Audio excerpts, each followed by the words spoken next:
L'électricité, on l'utilise absolument tous les jours, pas vrai? Pour nos téléphones, nos ordinateurs, bref, pour tout ce qui nous entoure. Mais le truc fou, c'est qu'elle est totalement invisible à l'œil nu. On sait qu'elle est là, mais sa véritable nature nous échappe. Alors aujourd'hui, l'objectif de ce décryptage visuel, c'est d'explorer ces réalités cachées et de transformer des concepts physiques complètement abstraits en images bien réelles. Allez, on plonge directement dans le vif du sujet. Parce que ça pose un vrai défi quand on y pense. Quand on regarde un simple fil électrique, rien n'indique l'énergie colossale qu'il traverse. C'est silencieux, c'est invisible, mais c'est redoutablement puissant. Et c'est le problème fondamental auquel la physique a dû faire face. Comment est-ce qu'on peut mesurer, analyser et sécuriser une force énergétique qu'on ne peut tout simplement pas voir? Eh bien, il a fallu inventer un traducteur, quelque chose capable de transformer l'énergie pure en un langage visuel instantané. Et ce traducteur miracle, c'est lui, l'oscilloscope. C'est une machine assez incroyable qui traduit l'énergie en temps réel. Au lieu de rester un concept abstrait, l'énergie électrique y est dessinée sous la forme d'une courbe qu'on peut suivre des yeux, ce qu'on appelle un oscillogramme. L'appareil se branche sur le circuit et capte chaque petite variation de tension au fil du temps pour l'afficher sur son écran. Alors, comment on va procéder? D'abord, on va explorer cette fameuse machine. Ensuite, on comparera le courant continu et l'alternatif avant de décortiquer la forme d'une onde et pour finir, on fera quelques petits calculs pratiques. Première étape, voir l'invisible avec notre oscilloscope. Ce qui est génial avec cet appareil, c'est son tableau de bord. On a un écran quadrillé avec deux axes. L'axe horizontal, c'est le temps, et l'axe vertical, c'est la tension électrique. Et tout ça est contrôlé par des petits boutons physiques. En manipulant ces molettes, on peut littéralement zoomer ou dézoomer sur le temps et la tension. Ça permet d'ajuster l'échelle pour que l'univers électrique qu'on observe tienne parfaitement dans notre écran. Ce qui nous amène à la grande bataille continu contre alternatif. Parce que l'électricité se déplace principalement de deux façons. D'un côté, on a le courant continu, celui des piles ou des panneaux solaires. Il est super strict, il garde toujours la même valeur au cours du temps. Il est ultra constant. De l'autre côté, le courant alternatif, celui de nos prises murales. Lui, il n'arrête pas de changer. Il bascule frénétiquement entre le positif et le négatif. Mais concrètement, à quoi ça ressemble sur notre machine? Pour le courant continu, ou mode DC, c'est le calme plat. Ça s'affiche comme une belle ligne droite, totalement plate, qui flotte tranquillement au-dessus de l'axe du temps. Ça ne tremble jamais. C'est le signe d'une tension électrique inébranlable et constante. Mais attention, le contraste est saisissant quand on passe au courant alternatif. Bam! La ligne plate se réveille. Elle se transforme en une magnifique courbe sinusoïdale. Ça monte, ça atteint un sommet, ça redescend en traversant le zéro, ça plonge dans le négatif et ça remonte. Exactement comme les vagues majestueuses d'un océan. C'est vivant, c'est hyper dynamique et surtout, ce motif se répète à l'infini. Maintenant qu'on voit cette vague, il est temps de décortiquer son anatomie. Le tout premier élément à repérer, c'est la tension maximale, qu'on appelle Umax. Pour garder notre métaphore de l'océan, c'est tout simplement la crête de la vague. C'est le point d'énergie le plus extrême, la limite supérieure que le courant arrive à toucher avant de s'effondrer. Et sur notre écran, c'est super facile à trouver.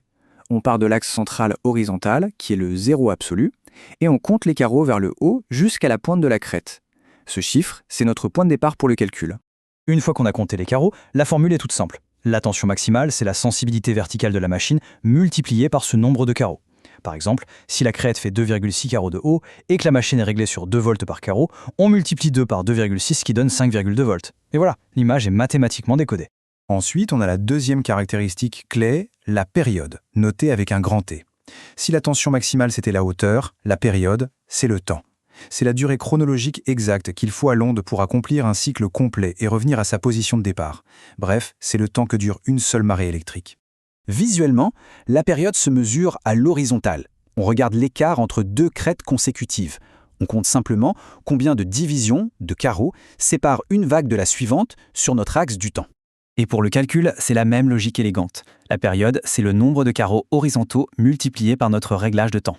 Si on a exactement 4 carreaux entre deux crêtes et que chaque carreau vaut 5 millisecondes, 4 fois 5, ça nous donne 20 millisecondes. L'onde se répète donc toutes les 20 millisecondes sans jamais faillir. Ce qui nous amène logiquement à une notion très connue, la fréquence, notée avec un petit f. Si on sait que notre vague met 20 millisecondes à se former, la fréquence, elle, nous donne la cadence. Elle nous dit combien de ces vagues complètes viennent s'écraser sur le rivage électrique en une seule et unique seconde. C'est vraiment le rythme du courant. La relation mathématique est hyper directe, la fréquence, c'est l'inverse de la période. On calcule ça en divisant 1 par la période exprimée en secondes. Et le résultat, on l'exprime en hertz. Du coup, une onde très resserrée dans le temps aura une fréquence super élevée. Logique. Allez, dernière ligne droite. On passe aux calculs et aux applications de tout ça dans le monde réel. Le truc fascinant, une fois qu'on a compris le principe, c'est qu'on n'a même plus besoin de l'écran pour visualiser la vague. Regardez ces données brutes dans ce tableau. On voit clairement la tension monter à 8,5 volts à 20 secondes, puis redescendre. Juste en lisant les chiffres, on devine que le pic est à 8,5 et que le cycle dure 80 secondes. La vague est littéralement cachée dans les chiffres. Il reste quand même un dernier petit mystère. L'onde alternative monte super haut, puis descend super bas. Elle traverse le zéro sans arrêt, et pourtant nos appareils fonctionnent de manière très stable. Pourquoi ? Eh bien, c'est grâce à la tension efficace. C'est la valeur moyenne et constante qu'un simple voltmètre va mesurer. Ça représente la véritable puissance stable qui nous est livrée par cette onde pourtant si chaotique. Et le lien entre cette vague chaotique et l'énergie stable qu'on utilise, c'est une passerelle mathématique toute simple. La tension efficace, c'est la tension maximale divisée par la racine carrée de 2. C'est vraiment la loi physique qui relie le dessin fou de l'oscilloscope à la réalité pratique de notre quotidien. Ce qui nous amène à une conclusion assez vertigineuse. On sait tous que nos prises murales fournissent du 220 volts, pas vrai ? Mais avec ce qu'on vient de voir, on réalise que ces 220 volts, ce n'est que la tension efficace. Si on retourne notre formule, on découvre que l'onde invisible qui circule dans nos murs atteint en réalité des crêtes gigantesques. 220 multiplié par racine de 2, ça fait plus de 310 volts en crête. Et ça, une cinquantaine de fois par seconde.